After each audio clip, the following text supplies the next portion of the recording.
Düşmənlərindən qaçan Toxtamış Əmir Teymura sığınır. Teymur ona oğlu kimi münasibət göstərir. Uzun müddət yanında saxlayıb ona hər cür dəstək verir.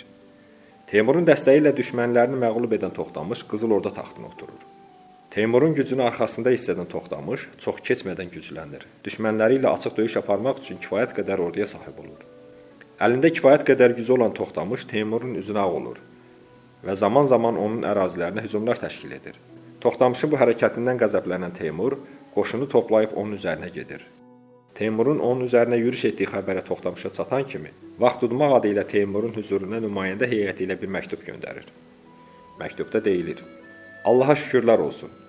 Mərhəməti sayəsində bizi qardaş olaraq öz qüdrəti altında bir ağacın ayrılmaz kökləri kimi birləşdirdi. Uca Allahın qüdrəti və müsəlman dini bizə bərəkət gətirir. Bu məktub böyük şöhrət sahibi, möminlərin müdafiəçisi və İslamın qalxanı Teymur Quraqana göndərilir. Ey böyük və şöhrətli sultan! Uca Allah sənin bütün sözlərinə xeyir dua verir. Sən doğrudan da mənə ata əvəz olmusan. Mənim üzərimdə sənin haqqın böyükdür. Sənin qarşında baş əymək mənim üçün ucalıqdır.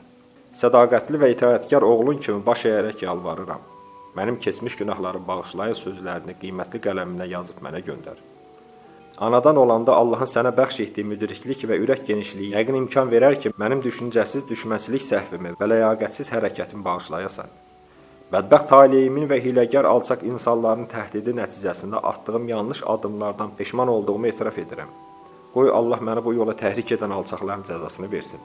Əgər sənin bağışlama xəbərini almış olsam, elə bil illər boyu susuzluqdan qurumuş bağın üstündə bərəkətli yağış yağmış olar. Əmin edirəm ki, bundan sonra həmişə, hər şeydə şübhə edilməyən böyüklüyünə itaət edəcəyəm. Mən bundan sonra bir tük qədər də olsa sənin düz yolundan kənara çıxmayacağıma, gördüyüm bütün öhdəliklərə riayət edəcəyimə, sədaqətli və itaətkar övlad olacağımı and içirəm. Məni bağışla. Səni həmişə səmimi və sədaqətli olmağa çalışan Toxtamış. Toxtamışın bu məktubunun hiylə olduğunu və vaxt qazanılmasını anlayan Teymur, qoşunu çəkərək onun üzərinə gedir və onu məğlubiyyətə uğradır.